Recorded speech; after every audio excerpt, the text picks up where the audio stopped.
Avez-vous déjà ressenti cette douleur subtile mais persistante lorsque vous réalisez que certaines personnes autour de vous ne vous respectent pas autant que vous le méritez? Vous faites preuve de gentillesse, d'altruisme et d'un cœur généreux, mais malgré vos bonnes intentions, il semble que vos efforts passent inaperçus ou, pire encore, soient exploités. Ce constat est difficile à accepter, surtout lorsque vous vous rendez compte que ces comportements d'irrespect ne viennent pas seulement des autres, mais qu'ils sont parfois inconsciemment nourris par certaines de vos propres attitudes. Que ce soit dans votre environnement professionnel, dans vos relations amicales ou au sein de votre famille, ces moments où vous sentez que votre valeur n'est pas reconnue peuvent profondément affecter votre estime de vous-même. Marc Aurèle, dans sa grande sagesse stoïcienne, disait « La première règle est de garder l'esprit tranquille. La deuxième est de regarder les choses en face et de savoir ce qu'elles sont vraiment. » Cette citation nous invite à la réflexion. Peut-être est-il temps de prendre un moment pour observer avec honnêteté nos comportements, non pas pour se juger, mais pour comprendre. Comprendre les petites habitudes ou attitudes que nous adoptons inconsciemment et qui, à long terme, peuvent éroder la perception que les autres ont de nous. Dans cette vidéo, nous allons explorer 9 de ces attitudes, ces comportements subtils mais puissants qui peuvent pousser les autres à perdre le respect qu'ils avaient pour vous. Mais ne vous inquiétez pas, ce n'est pas une fatalité. Une fois identifiées, ces attitudes peuvent être corrigées. Avec des exemples concrets et des conseils pratiques, vous apprendrez comment transformer vos interactions et renforcer le respect que vous inspirez chez les autres. Chaque point abordé sera une clé précieuse pour vous aider à ouvrir les portes de relations plus saines, équilibrées et enrichissantes. Alors, posez-vous cette question. Et si aujourd'hui était le début d'un changement significatif dans votre vie? Imaginez à quel point il serait libérateur de réaffirmer votre valeur, de poser des limites saines et de vivre en alignement avec vos véritables besoins. Ce chemin commence ici, maintenant. Assurez-vous de rester avec nous jusqu'à la fin, car chaque point que nous explorerons est essentiel pour comprendre et maîtriser les dynamiques qui façonnent le respect dans nos relations. Abonnez-vous à la chaîne Sagesse en Évolution, activez la cloche de notification et préparez-vous à découvrir comment reprendre les rênes de votre vie relationnelle. Ensemble, nous allons évoluer vers une version de vous-même plus forte, plus confiante et profondément respectée. Alors, prêt à entamer ce voyage? Allons-y. 1. Parlez trop. Imaginez-vous dans une discussion animée où chacun a quelque chose à partager. Mais voilà, une personne monopolise la conversation, débitant un flot ininterrompu de paroles. Vous attendez patiemment votre tour, mais celui-ci ne vient jamais. Ce type de situation est frustrant et peut entraîner une perte de respect pour la personne qui ne laisse pas de place aux autres. Parler trop, c'est comme tenir un récital dans une pièce pleine d'auditeurs, mais sans leur donner l'occasion d'applaudir ou d'interagir. Cela envoie un message subtil mais puissant. Ce que j'ai à dire est plus important que vos pensées. Le stoïcien Zénon de Citium nous enseigne une leçon précieuse. Nous avons 2 oreilles et une bouche afin d'écouter 2 fois plus que nous ne parlons. Cette sagesse souligne l'importance de l'écoute dans la communication. Parler est essentiel, mais savoir écouter est un article. Lorsque vous parlez trop, vous risquez d'être perçu comme insensible ou égocentrique, 2 traits qui érodent rapidement le respect que les autres vous portent. Prenons un exemple concret. Imaginez une réunion au travail où un collègue ne cesse de monopoliser le temps de parole, répétant des points évidents ou racontant des anecdotes sans rapport. Les autres participants commencent à décrocher, envoyant des regards furtifs à leur téléphone ou feuilletant distraitement leurs notes. Ce comportement ne nuit pas seulement à l'efficacité de la réunion, mais diminue également la crédibilité et le respect envers ce collègue. Pour éviter cela, commencez par pratiquer une technique simple mais efficace, l'écoute active. Lorsque quelqu'un parle, concentrez-vous sur ses mots sans préparer mentalement votre réponse. Montrez que vous êtes pleinement engagé en hochant la tête ou en posant des questions pertinentes. Cela encourage l'autre à se sentir entendu et respecté. De plus, cela vous permet de répondre de manière plus réfléchie et pertinente, augmentant ainsi votre impact lorsque vous prenez la parole. Ensuite, apprenez à faire des pauses. Avant de parler, prenez une respiration et posez-vous cette question. Mes paroles vont-elles enrichir cette conversation ou est-ce simplement une impulsion? Ce court moment de réflexion peut transformer la dynamique de vos interactions. Les mots inutiles sont comme du bruit de fond, ils distraient et lassent. Au contraire, des interventions ciblées et réfléchies captent l'attention et renforcent votre crédibilité. Adoptez également la règle des 3 questions avant de parler. Ce que je vais dire est-il utile, nécessaire et bienveillant? Si une seule de ces réponses est non, il vaut peut-être mieux garder le silence. Cette approche montre que vous respectez non seulement les autres, mais également la valeur de vos propres paroles. Enfin, rappelez-vous que le respect est une rue à double sens. Lorsque vous écoutez attentivement les autres, vous valorisez leurs idées et leur expérience, et ils répondront en respectant votre voix. Ce n'est pas seulement une technique de communication, mais une preuve de maturité et de maîtrise de soi. En apprenant à parler moins mais mieux, vous ferez non seulement grandir le respect que les autres ont pour vous, mais aussi la qualité de vos relations. Alors, la prochaine fois que vous sentirez l'envie de monopoliser une conversation, respirez, écoutez et laissez votre silence devenir une force. Transition. Passons maintenant à une autre attitude tout aussi cruciale. L'incapacité à dire non, une faiblesse qui peut vous coûter bien plus que vous ne l'imaginez. 2. Ne pas savoir dire non. Combien de fois avez-vous accepté quelque chose à contre-cœur, uniquement pour éviter un conflit ou faire plaisir à quelqu'un? Dire oui à tout peut sembler noble et généreux, mais c'est en réalité une pente glissante vers l'épuisement émotionnel et une perte de respect de la part des autres. Lorsque vous acceptez systématiquement toutes les demandes, vous envoyez un message implicite. Mes besoins et mon temps ont moins d'importance que les vôtres. Cela peut vous enfermer dans une spirale où votre gentillesse est exploitée et où vos limites personnelles disparaissent. Prenons un exemple. Imaginez un collègue qui se tourne toujours vers vous pour l'aider à finir ses projets en retard. Au début, vous acceptez volontiers. Mais rapidement, cette personne commence à s'attendre à votre assistance à chaque problème. Pendant ce temps, vos propres tâches s'accumulent et votre stress augmente. En répondant constamment par « oui », vous n'êtes pas seulement perçu comme serviable, mais aussi comme quelqu'un dont le temps peut être facilement exploité. Ce comportement, bien qu'animé d'une bonne intention, diminue peu à peu la considération que les autres ont pour vous. Le stoïcisme, par la voix de Marc Aurèle, nous enseigne que la plus grande partie de ce que nous faisons n'est pas nécessaire.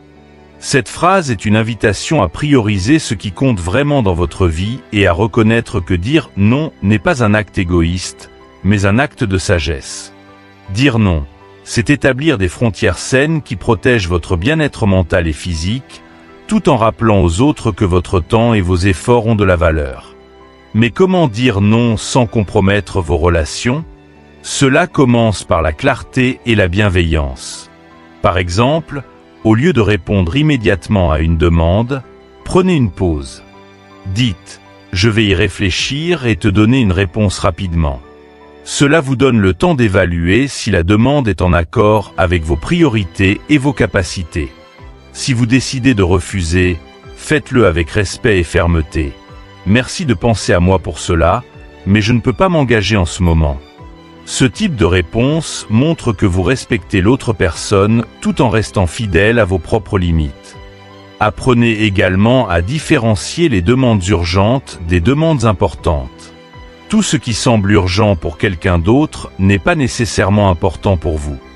En prenant le temps d'évaluer ces distinctions, vous montrez que vos décisions ne sont pas dictées par la pression, mais par la réflexion. Cela inspire un respect bien mérité. Dire non, c'est aussi un acte d'amour envers vous-même. Imaginez un jardin bien entretenu. Si vous permettez à tout le monde d'y cueillir des fleurs sans limite, il finira par se dessécher. Dire non, c'est poser une clôture autour de votre jardin, non pour exclure les autres, mais pour protéger ce qui vous rend florissant. Cela montre que vous vous valorisez, ce qui incite les autres à en faire autant. Les relations authentiques ne sont pas basées sur des sacrifices constants. Elles prospèrent lorsque chaque individu respecte les limites de l'autre.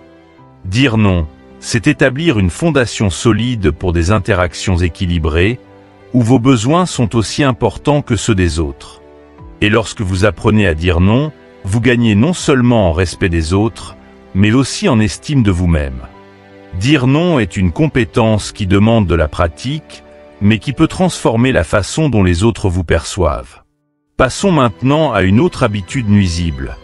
Le fait de permettre aux autres de constamment vous interrompre, un comportement qui peut également miner le respect que l'on vous porte. 3. Permettre d'être interrompu. Vous êtes en pleine conversation ou réunion, et quelqu'un vous coupe la parole avant que vous n'ayez terminé votre pensée. Que faites-vous? Si vous laissez passer l'interruption sans réagir, vous envoyez un message non verbal. Ce que j'ai à dire n'est pas si important. Ce comportement, répété au fil du temps, peut amener les autres à vous percevoir comme une personne dont la voix et les idées ne méritent pas d'être écoutées pleinement. Vous commencez à disparaître derrière les opinions des autres, même si vos pensées sont tout aussi pertinentes.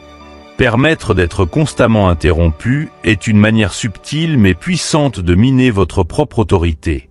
Imaginez un scénario professionnel. Lors d'une réunion, vous proposez une idée, mais un collègue vous coupe pour en proposer une autre avant même que vous ayez terminé. Si vous ne réagissez pas, les autres pourraient conclure que votre idée n'était pas importante ou que vous n'êtes pas assez confiant pour la défendre. Ce n'est pas seulement frustrant, mais cela peut aussi affecter votre crédibilité et votre influence au sein de l'équipe.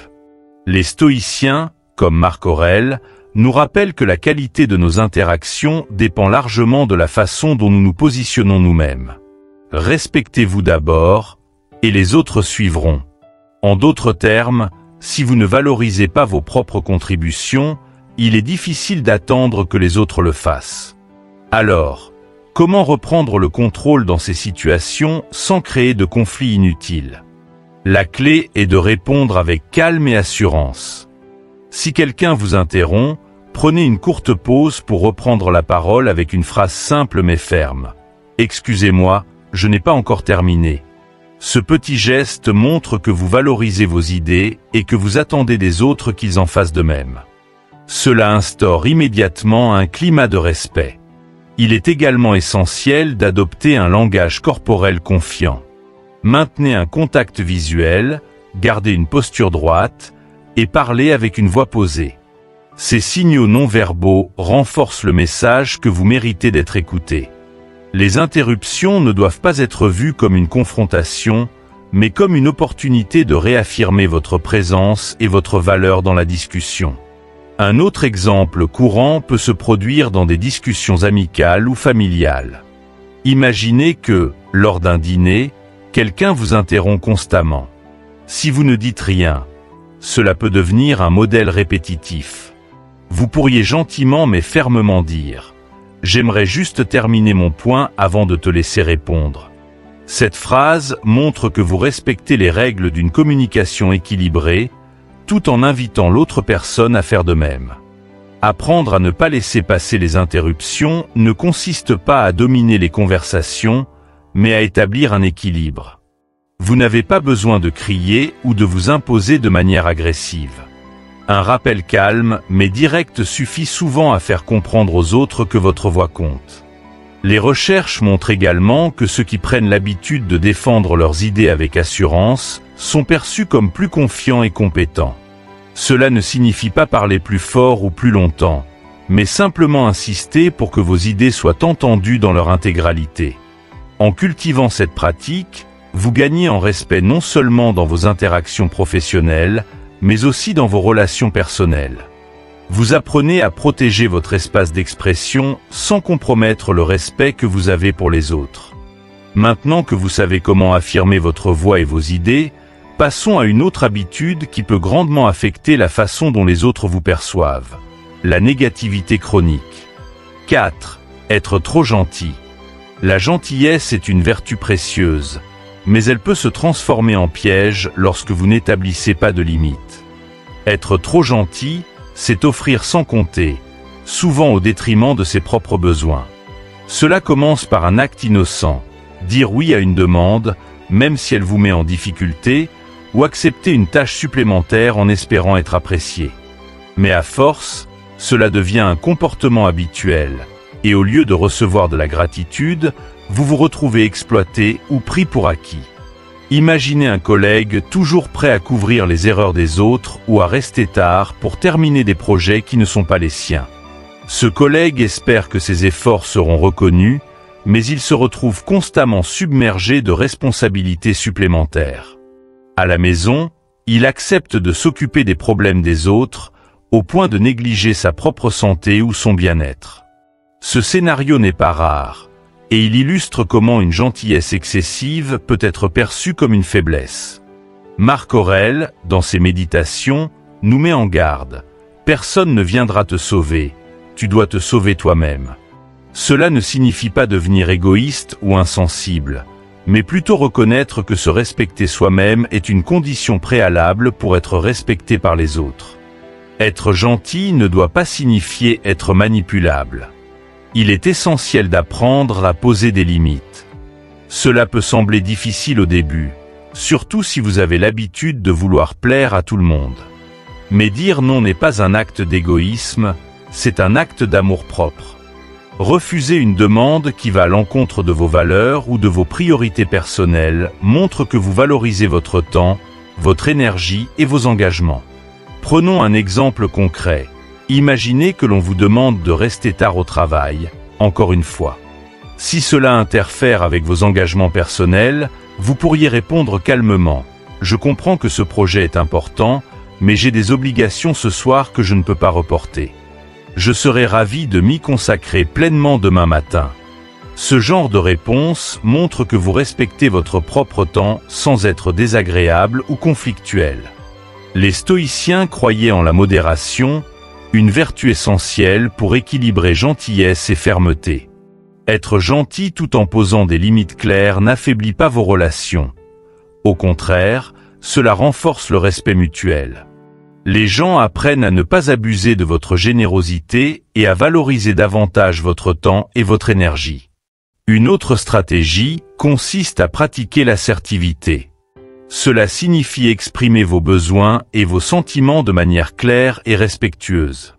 Par exemple, si un ami vous demande un service alors que vous n'avez pas le temps, vous pourriez dire « Je voudrais vraiment t'aider, mais je ne peux pas m'en charger maintenant ».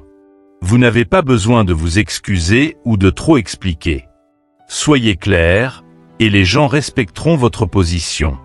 Enfin, rappelez-vous que la gentillesse doit être équilibrée par le respect de soi. Vous ne pouvez pas aider les autres efficacement si vous vous épuisez à vouloir répondre à toutes leurs attentes. En posant des limites, vous créez des relations plus équilibrées, basées sur le respect mutuel et non sur l'exploitation. Permettez-moi de conclure cette vidéo avec une histoire profondément significative. Un grand-père, assis auprès de son petit-fils, lui explique qu'en chacun de nous, deux loups se livrent une bataille acharnée. L'un symbolise la peur, la colère et la négativité. L'autre incarne la sagesse, la paix et l'amour. L'enfant, curieux, demande alors « Lequel de ces deux loups finit par gagner ?» Avec un regard empreint de sagesse, le grand-père répond « Celui que tu nourris ». Cette métaphore illustre parfaitement les enseignements que nous avons partagés aujourd'hui.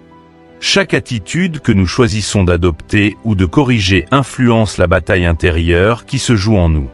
En continuant à nourrir des comportements comme l'incapacité à dire non, la propension à parler sans écouter, ou encore une gentillesse excessive sans limite, nous renforçons le loup de la négativité. Ces attitudes affaiblissent non seulement notre estime de nous-mêmes, mais elles érodent également le respect que les autres nous portent. Cependant, en observant nos actions, en reconnaissant nos faiblesses et en travaillant à les transformer, nous nourrissons le loup de la sagesse et de la sérénité. Dire non avec fermeté et respect, écouter activement, établir des limites claires.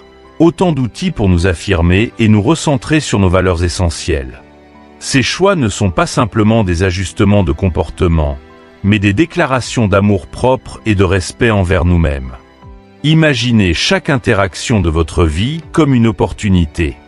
Une opportunité de montrer que vous valorisez vos propres pensées et sentiments, mais aussi ceux des autres. Que vous êtes un individu à la fois bienveillant et solide, capable d'apporter le meilleur de vous-même tout en protégeant votre paix intérieure. En pratiquant ces changements, vous deviendrez non seulement une personne respectée, mais également une source d'inspiration pour votre entourage. Le stoïcisme nous enseigne que le pouvoir réside dans nos choix. Nous ne pouvons pas contrôler les actions des autres, mais nous pouvons toujours décider comment nous y réagissons. En appliquant les principes abordés aujourd'hui, vous ne nourrissez pas seulement le bon loup, mais vous créez aussi un environnement où le respect mutuel et la compréhension fleurissent. Si cette vidéo a résonné en vous, partagez dans les commentaires l'attitude que vous allez transformer dès maintenant. Votre engagement à évoluer inspire les autres à en faire autant. Et surtout, n'oubliez pas de soutenir cette communauté en aimant cette vidéo et en la partageant avec vos proches. Abonnez-vous à Sagesse en Évolution et activez la cloche pour ne manquer aucune de nos prochaines vidéos. Ensemble, continuons à bâtir une vie plus sage, plus forte et plus alignée. Merci d'avoir été avec nous aujourd'hui et à très bientôt. La véritable bonté inclut la sagesse de savoir quand dire oui et quand dire non. Imaginez un scénario courant. Un collègue vous demande de l'aider sur un projet de dernière minute alors que vous êtes déjà débordé. Par peur de paraître égoïste ou de décevoir, vous acceptez. Résultat, vous sacrifiez votre temps, votre énergie et potentiellement la qualité de votre propre travail. Cette dynamique, si elle se répète, envoie un message implicite. Je suis disponible à tout moment, quoi qu'il m'en coûte. Ceux qui reçoivent votre aide finissent par considérer votre gentillesse comme acquise, non comme une valeur exceptionnelle. Cela peut même vous faire apparaître comme quelqu'un de faible ou incapable de fixer des limites. Pourtant, il est possible de pratiquer une gentillesse éclairée, une bonté ancrée dans le respect de soi-même. Cela commence par l'établissement de limites claires. Dire non n'est pas un acte de rejet, c'est un acte d'affirmation. Vous ne rejetez pas les autres, mais vous affirmez la valeur de votre temps, de votre énergie et de vos propres besoins. Prenons l'exemple d'un parent qui aime profondément ses enfants. Dire non à leurs caprices, poser des limites sur le temps d'écran ou sur certaines demandes excessives n'est pas une preuve d'un manque d'amour, mais un acte de responsabilité. De la même manière, dans vos relations personnelles ou professionnelles, apprendre à dire non montre que vous vous respectez, et les autres finiront par faire de même. La fermeté bienveillante, c'est l'art d'équilibrer générosité et affirmation de soi. Cela signifie répondre avec clarté, mais sans agressivité. Par exemple, si quelqu'un vous demande quelque chose que vous ne pouvez pas offrir, une réponse comme « Je comprends ton besoin, mais je ne suis pas en mesure de t'aider cette fois-ci » est à la fois respectueuse et assertive. Cela montre que vous considérez la demande, mais que vous ne sacrifiez pas vos propres limites. Être trop gentil peut également nuire à votre propre santé mentale. À force de dire oui, vous pouvez ressentir de la frustration, voire du ressentiment, envers ceux qui sollicitent constamment votre aide. Ce sentiment ne vient pas de leur demande, mais de votre incapacité à poser des limites. Pour sortir de ce cycle, commencez par écouter vos propres besoins. Prenez un moment pour réfléchir avant de répondre à une demande. Demandez-vous, est-ce que cela respecte mes priorités? Est-ce que je peux le faire sans sacrifier mon bien-être? Par ailleurs, la gentillesse équilibrée attire davantage de respect que l'obéissance aveugle. Lorsque vous êtes capable de dire non avec assurance, les autres vous perçoivent comme une personne solide, respectant ses propres besoins tout en étant attentionné envers les autres. En posant des limites, vous montrez que votre aide est précieuse et non quelque chose que l'on peut obtenir à tout moment, sans considération. Comment pratiquer une gentillesse équilibrée? Fixez des priorités. Identifiez vos valeurs fondamentales et vos objectifs personnels. Cela vous aidera à savoir quand dire oui et quand dire non. Exprimez-vous avec clarté. Lorsque vous devez refuser, Soyez honnête et direct, mais gardez un ton bienveillant. Par exemple, j'aimerais pouvoir t'aider, mais j'ai déjà beaucoup à gérer en ce moment. Ne vous sentez pas coupable. Dire non ne fait pas de vous une mauvaise personne. Cela montre simplement que vous respectez vos propres limites. Pratiquez l'autoréflexion. Après chaque interaction où vous avez fixé une limite, évaluez comment cela vous a fait sentir. Vous constaterez rapidement que vous vous sentez plus en contrôle et plus respecté. Soyez authentique. Lorsque vous dites oui, assurez-vous que cela vient d'un véritable désir d'aider et non d'une peur de déplaire. Maintenant que vous comprenez comment équilibrer la gentillesse avec des limites saines, il est essentiel de se pencher sur un autre pilier fondamental du respect, la capacité à tenir ses promesses. Dans la prochaine partie, nous explorerons pourquoi votre parole est votre capital le plus précieux et comment la maintenir intacte peut transformer vos relations et renforcer votre intégrité. La quête du respect commence et se termine avec vous. Ces 9 attitudes que nous avons explorées, de parler avec intention, à l'art de dire non, en passant par l'importance de fixer des limites et de cultiver une positivité réfléchie, sont bien plus que des pratiques sociales. Ce sont des piliers de transformation personnelle, des outils pour vivre une vie authentique et alignée avec vos valeurs les plus profondes. Être respecté ne consiste pas à exiger des autres qu'ils changent, mais à changer la manière dont vous vous présentez au monde. Comme le disait Marc Aurèle, la dignité réside dans les choix que vous faites. Lorsque vous choisissez vos mots avec soin, les gens écoutent avec attention. Lorsque vous apprenez à dire non, vous redéfinissez vos priorités et protégez votre énergie. En posant des limites claires, vous montrez que vous vous respectez assez pour demander la même chose des autres. En remplaçant la négativité par une recherche constante de solutions, vous devenez une source d'inspiration pour ceux qui vous entourent. Toutes ces attitudes ne sont pas de simples actions. Elles forment une déclaration « Je me respecte et je mérite que vous le fassiez aussi ». Reprendre le contrôle de votre respect, c'est aussi reprendre le contrôle de votre vie. Cela signifie ne plus permettre aux autres de dicter vos réactions, de profiter de votre générosité ou de détourner vos objectifs. C'est construire une base solide, fondée sur l'intégrité et la cohérence. Ce chemin demande de la réflexion, de la pratique et, parfois, du courage, mais chaque petit pas vers un alignement avec vos valeurs fait une différence. Imaginez-vous, dans quelques mois, en train de vivre une vie où vos paroles ont du poids, où vos relations sont plus équilibrées et où votre esprit est en paix, parce que vous avez appris à prioriser ce qui compte vraiment. Alors, laquelle de ces attitudes allez-vous commencer à pratiquer dès aujourd'hui? Prenez une décision claire et commencez dès maintenant. Écrivez dans les commentaires votre choix, car verbaliser vos intentions est le premier pas vers leur réalisation. Votre transformation commence ici. Merci d'avoir suivi cette vidéo sur Sagesse en évolution. Si cette leçon a résonné en vous, prenez un instant pour aimer la vidéo et la partager avec ceux qui pourraient en bénéficier. N'oubliez pas de vous abonner à la chaîne et d'activer la cloche de notification pour ne manquer aucune de nos prochaines vidéos. Ensemble, faisons de votre vie un chef-d'œuvre de force intérieure, de clarté et de respect mutuel.